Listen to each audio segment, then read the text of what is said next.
Day 17 of 90, Java developers. Here's a Spring service that ignores your transactional annotation completely, no error, no warning, your database writes just silently escape the transaction. The cause? Inheritance. Specifically, how Spring secretly subclasses your beans at runtime.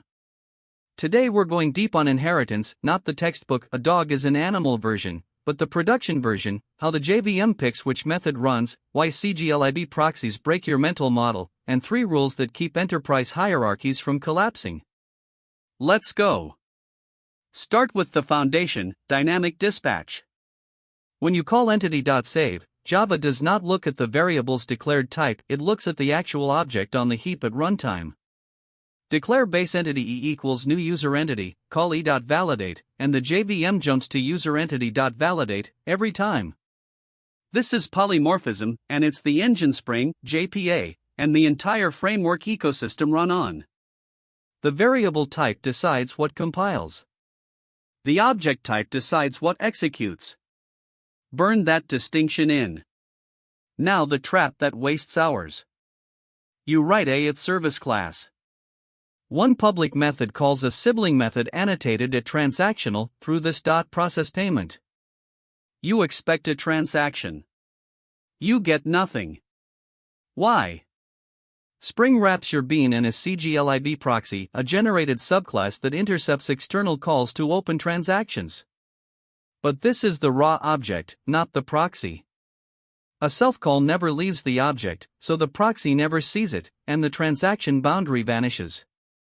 The fix: extract that method into a separate bean and inject it, so the call goes through the proxy. This connects to a classic OOP hazard, the fragile base class problem. Picture payment processor with a process method that internally calls validate. You subclass it as fraud-checking payment processor and override validate. Surprise, sometimes the parent's process calls its own validate, sometimes yours, depending on dispatch and how the call is wired. The parent's internal behavior was never a contract you could safely override. The fix is the template method pattern: make process, final, and expose explicit protected abstract hook methods that subclasses are meant to fill. Now overriding is intentional, not accidental. Next landmine, equals and hashcode across a hierarchy. You write person with equals comparing on name. You extend it with employee, adding a department field. Drop both into a hash set and watch duplicates appear, or watch person.equals, employee, return true while employee.equals, person, returns false.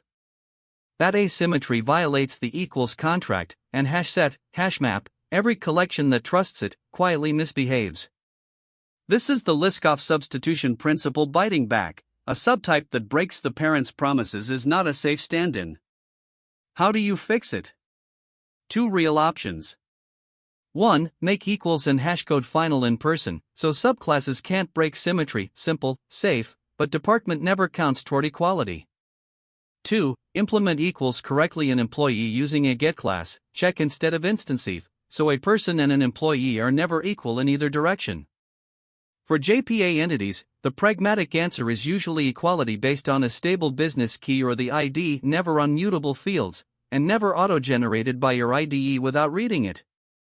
Now use inheritance for what it's actually good at: sharing framework behavior. Build an abstract base entity carrying ID, created at, updated at, plus a prepersist lifecycle hook that stamps timestamps automatically. Extend it with user entity and order entity. Every entity inherits auditing for free, 0 duplication. Just know your JPA strategy: single_table packs the whole hierarchy into one table with a discriminator column, fast, but nullable columns everywhere. Join normalizes into parent and child tables, clean schema, but every read becomes a join. Pick deliberately, the wrong choice generates queries that scan far more than you expect. So here are the 3 rules. 1. Keep hierarchies shallow, prefer composition, and reach for inheritance only to share genuine contracts like at transactional service bases or a common entity.